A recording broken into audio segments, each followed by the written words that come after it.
Alright guys, how's it going? Now before I get into this video, I just want to let you know I'll be live on here today at 4 PM UK time if you want to come along and have a natter about all things LFC. And I'm sure we'll be talking about Arne Slot and Xabi Alonso and things like that. You never know. How are you doing? You alright? Good. If you're not alright, I'm sorry that I just assumed you were. So I was looking at some comparisons between Arne Slot's training and his mentality surrounding training and Jurgen Klopp's, right? So I was surprised when I, learned at the amount of time that Arne Slot gives the team off, and it's completely different to when Jurgen was boss, right? Like he made him work like fuck, whereas Slot's got this philosophy of it's not necessary, you don't need to train that much and stuff. And I don't know about you, right? But when I watch Liverpool at the moment and see the way they play, I'm thinking more about them doing extra sessions, not less, right? So I made some notes here, and I'm just going to go over these with you, right? I've got a bit of fluff on my cap. It's really a bit of fluff in my life today. There we go. Right, Liverpool's training schedule under Arne Slot focused on rest days, right? So one of the most noticeable changes since Arne Slot replaced Jurgen Klopp is the number of rest days the squad receives during weeks with only one match. Reports throughout the season have suggested Liverpool players have sometimes been given 2 or even 3 full days off in those weeks. These breaks have occurred multiple times during the season when the team had no midweek fixture, meaning the squad trained less between matches than in previous years. And his explanation for it, basically he's openly defended the approach and says that the rest, extra rest, is part of the performance strategy, not a luxury. No, that's quite funny, that. Can you imagine that?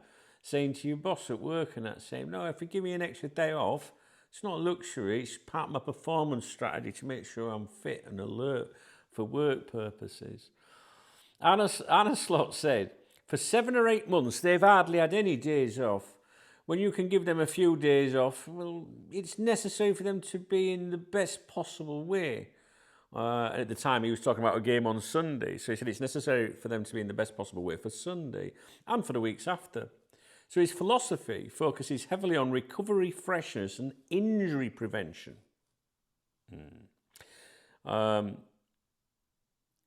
Players often use these breaks, it says here, to travel, recover physically, or spend time away from the training ground, while coaching staff continue planning and analysing matches.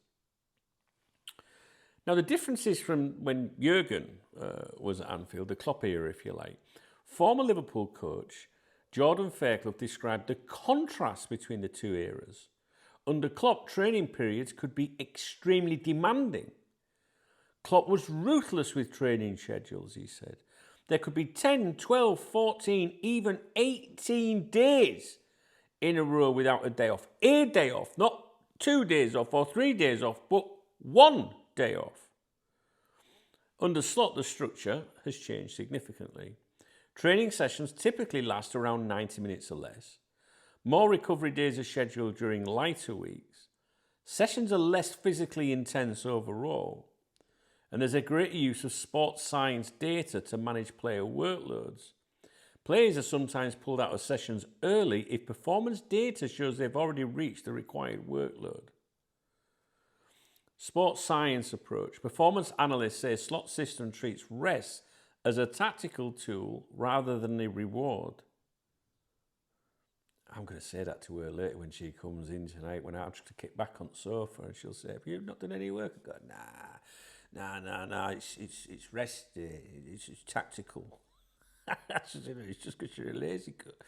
The philosophy is different from the Klopp years. Klopp's approach, higher weekly training load, focus on building physical capacity, and high intensity sessions. Slot's approach is lower overall training load, focus on match freshness and recovery, and selective bursts of intensity rather than constant workload. So the lighter schedule has become obviously a topic of discussion. during periods when Liverpool's performances have dipped. In other words, we're trying to find the answers, right? So this is why I looked into this, because I just can't get my head around how we've gone from being just fucking brilliant to piss poor, to be honest with you. And you look at these things and you think, well, what's different? What is different? You know, a lot of us just look at, you know, Jurgen Klopp running around like a madman at the side of the pitch, and that energy and that focus and inspiration, you know, and then you look at Arne Slot and he's maybe not like that, right? Not many managers probably are like Jurgen. So, but then if you look a bit deeper, you think, well, is there anything different in training? And here you are, you know, you're being told that the players they do not train as much or as intensely as they did under Jurgen. Now, you could argue maybe Jurgen pushed them too much.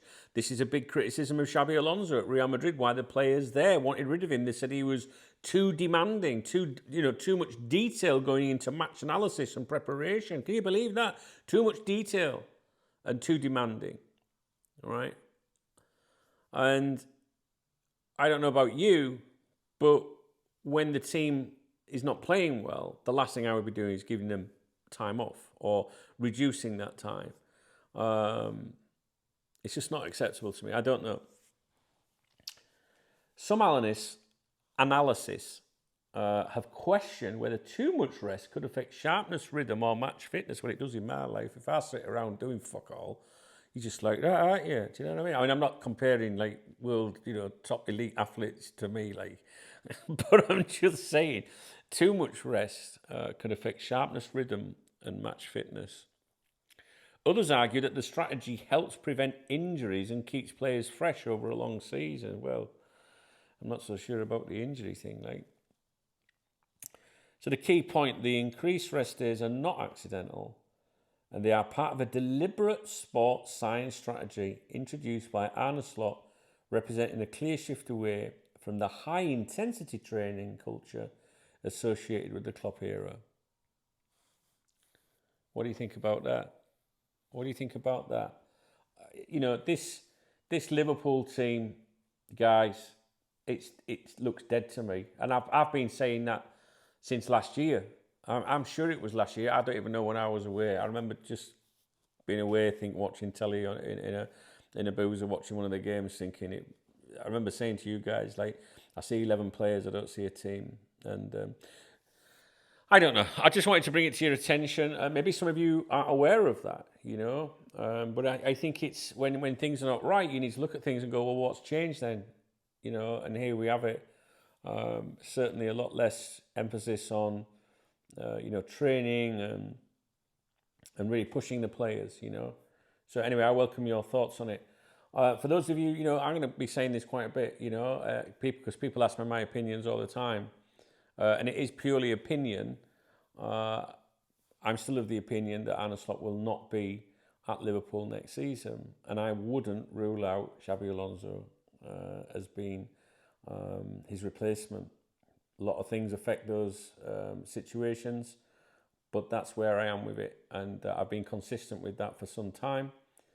Just because we lose a game, I don't say that. If we win a game, I'm going to say exactly the same thing.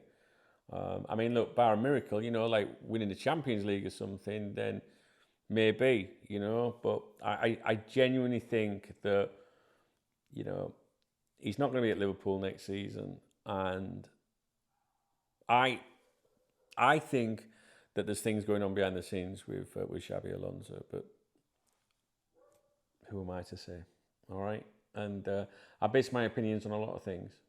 All right, so that's my current vibe. Listen, tomorrow, even today, later today on the live stream, I might have a different opinion. All right, but right now that's what I feel, and I want to share that with you. Okay, guys.